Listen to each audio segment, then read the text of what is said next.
যদি খাও ঘি বাড়বে তোমার বুদ্ধি, আর সাথে যদি থাকে বাদাম তাহলে তো কোনো কথাই নেই। আসসালামু আলাইকুম সবাইকে। আজ আপনাদের সামনে ব্যতিক্রমধর্মী একটি ভিডিও নিয়ে এসেছি। আমি আমার বাচ্চাদের জন্য সব সময় এই খাবারটা ঘরে রেখে দিই।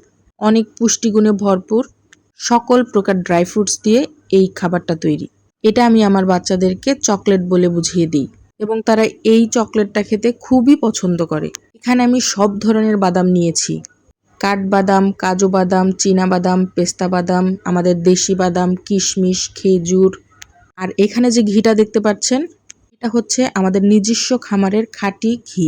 সকল উপকরণগুলো আমি হালকা টেলে নিয়েছি এবং গ্রাইন্ডারে ব্লেন্ড করে নিয়েছি।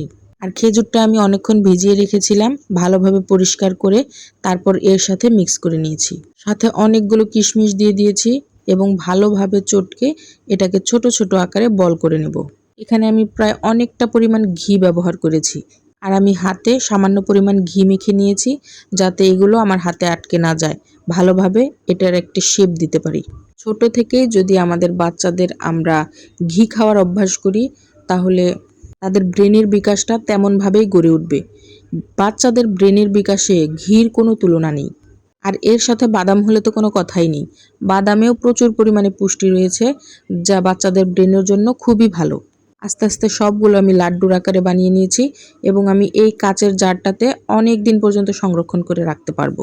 এর মাঝে আমার ছোট মেয়েটা প্রায় 4-5টা খেয়ে ফেলেছে।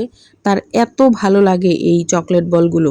চকলেট বল বলতে আমি তো তাদেরকে চকলেট বলেই বুঝাই এটাকে।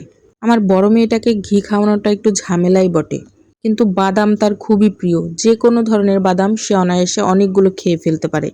আর আমার ছোট মেয়েটা ঘি সবভাবেই খেতে পারে, আর বাদাম তারও খুব পছন্দ। যাদের ছোট বাচ্চা আছে তাদের উদ্দেশ্যে বলছি, এইভাবে যদি প্রোটিন বলগুলো আপনারা বানাতে পারেন আর আপনাদের বাচ্চাকে প্রতিদিন সকালে একটু করে খাওয়াতে পারেন, কয়েক বছর পর আপনি নিজেই বুঝতে পারবেন এর তফাৎটা।